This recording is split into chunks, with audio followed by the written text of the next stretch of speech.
Saudações esmeraldinas! Como a gente tinha previsto aqui no Verde 33, o Goiás conseguiu um bom resultado diante das circunstâncias que o time vive, diante de um bom time, que é o time do Fluminense, embora esteja numa fase aí ruim, mas foi um jogo muito melhor, pelos motivos que... Depois você volta no vídeo, quem não viu o vídeo de ontem, né, o vídeo do pré-jogo, que eu falo por que seria, às vezes, muito mais, não fácil, mas talvez com um resultado melhor de jogo contra um Fluminense, o Goiás jogando, do que como foi com o Cuiabá. Porque o Goiás tem isso, por uma série de motivos. O Goiás joga bem contra times maiores, porque é tradição do Goiás, na verdade, né? Isso não é de agora, isso tem... muitas vezes, perguntar ao pessoal mais antigo, meu pai mesmo gosta de falar, o Goiás não dá sorte com um time pequeno. Na verdade, o Goiás gosta de jogar, sempre gostou, com um time que deixa jogar, né? Às vezes sendo tão ofensivo quanto o time, o adversário, nesse pensamento, né? E às vezes jogando por uma bola.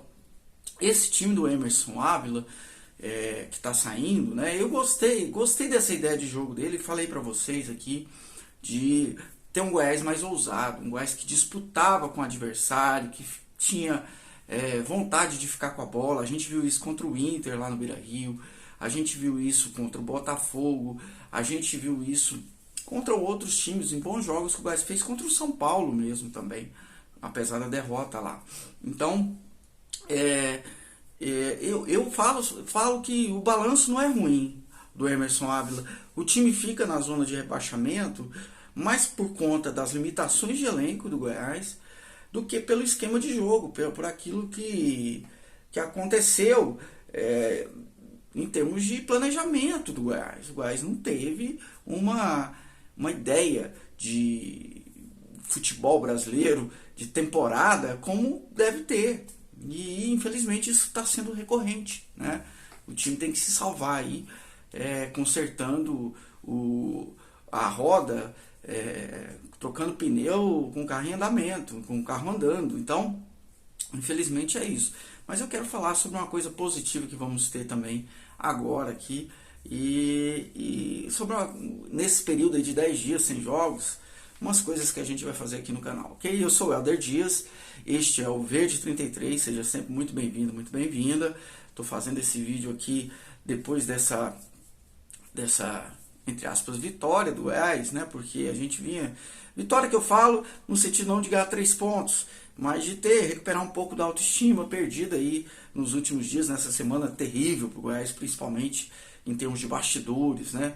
Tanto de decisões de bastidores, como de consequências dessas decisões. Então, termina a semana bem, com a saída honrosa aí do Emerson Ávila. Não sei se ele vai continuar realmente na comissão permanente, gostaria que sim, porque ele é um bom profissional e ele pode ajudar muito o Armando Evangelista, que está chegando agora, a ter mais conhecimento desse grupo do Goiás, né? E acho que deveria ter um acordo aí com a diretoria. Não sei como é que está essa situação depois da declaração, porque o pessoal do Goiás, da diretoria, infelizmente tem um ar meio aristocrático ali, que não pode ser criticado, que acha ruim receber uma resposta que não gosta, né?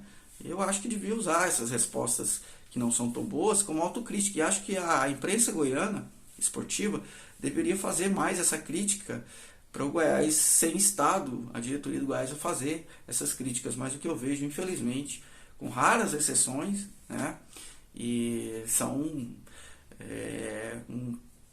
ideias muito rasas sobre o que é o Goiás, e talvez por amizade. Eu acho que é um problema que a gente tem aqui em Goiás, né? É uma questão...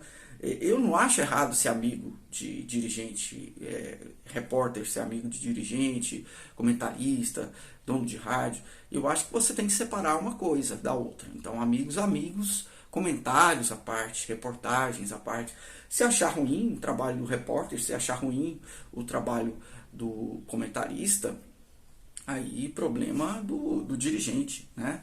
O dirigente não tem que responder diretamente, ou não tem que achar bom ou ruim, tem que fazer o trabalho dele. Se achar que a crítica é válida, muda o trabalho, muda a forma de trabalhar. É para isso que serve a crônica esportiva, o comentarista, né? Os críticos do futebol. Agora, para adoçar o ego dos dirigentes, isso infelizmente acontece muito aqui em Goiás, não é, na nossa imprensa, lógico, não de todos, né?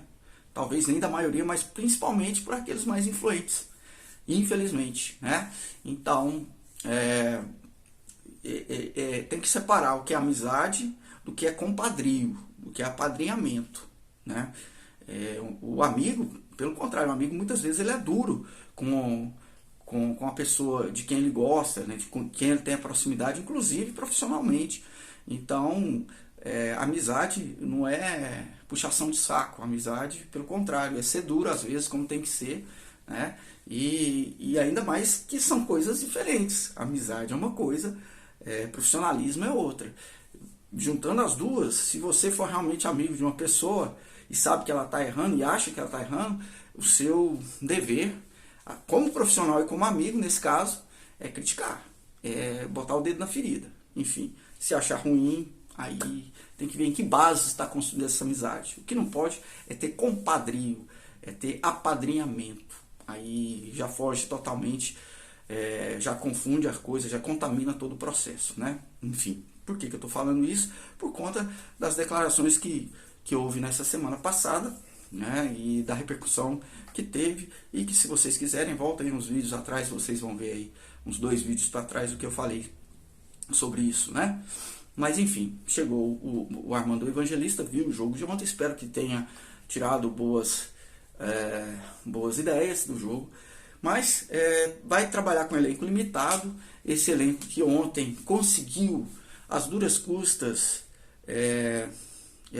esse empate com o Fluminense, porque, na verdade, eu falo duro, não porque o Goiás não merecesse, talvez o Goiás merecesse mais a vitória do que o Fluminense até, mas é porque teve erros bobos, tanto no primeiro tempo, para levar o gol no início, desatenção, o Sander errou ali também, não pode levar um gol de lateral, começando com lateral daquele jeito, né? No lateral servindo de passe. E o segundo tempo também, o posicionamento da zaga favoreceu ali ao golaço, na assistência do Arias ali pro... me desculpa, aí perdi o nome do rapaz que fez o gol. Ajuda aí depois no comentário os seus amigos aí do vídeo. Mas foi realmente bateção de cabeça, literalmente, naquele segundo gol. Mas o Goiás se recuperou, o Goiás fez uma apresentação, principalmente no segundo tempo, muito boa, né, em termos de ofensividade, né? A gente tem o Apodi sempre imprevisível ali, né, daquele jeito dele, mas eu vi ali o desempenho de algumas peças. O Alisson foi muito bem na cabeçada, né, para fazer o gol. A gente precisa de gol de atacante, e o problema está sendo esse. É um grande desafio aí pro Evangelista, pro Armando Evangelista, fazer o Goiás construir jogada. E depois eu vou fazer aqui um vídeo sobre o trabalho, o que deve ser o Goiás com o Armando Evangelista. Talvez até o próximo vídeo seja sobre isso, aproveitando essa folga que a gente vai ter aqui, né? Porque o Goiás tem feito gols, se vocês pegarem, é gol de zagueiro, é gol de falta, né? É gol cabeçada na área, numa bola parada de escanteio. Ontem foi um gol de pênalti e um gol em cobrança de escanteio. Então, o Goiás não está conseguindo construir jogadas que cheguem ao gol adversário. A bola às vezes circula bem no meio de campo, mas não tem aquela verticalidade. É uma das coisas que acho que são fundamentais do trabalho do Armando Evangelista, e nós vamos explicar melhor isso num próximo vídeo aqui, de alguma coisa que eu já vi dele e gostei bastante, viu? Gostei mesmo, gostei muito. E só acho errado o Goiás ter feito um contrato tão curto, e por conta exatamente de talvez esse trabalho ser bem sucedido e esse cara já pular para outro clube. Então seria até bom conversar já com o Armando e de repente fazer um contrato aí de gaveta já para ele, de prorrogação desse vínculo dele, porque o que o Goiás tem errado sempre terminou o ano, troca o treinador, começa outro treinador. isso não dá certo, né?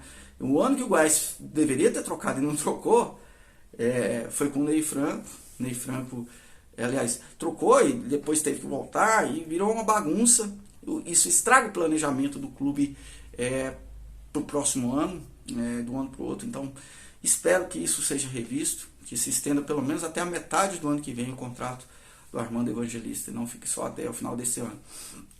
Enfim, um ponto a mais, não sai da zona de rebaixamento, mas contra um time igual o Fluminense, do jeito que foi a partida, não foi ruim, não foi ruim um ponto, deixa o ânimo num estágio legal, perder seria terrível, né, até para o começo de trabalho do Armando.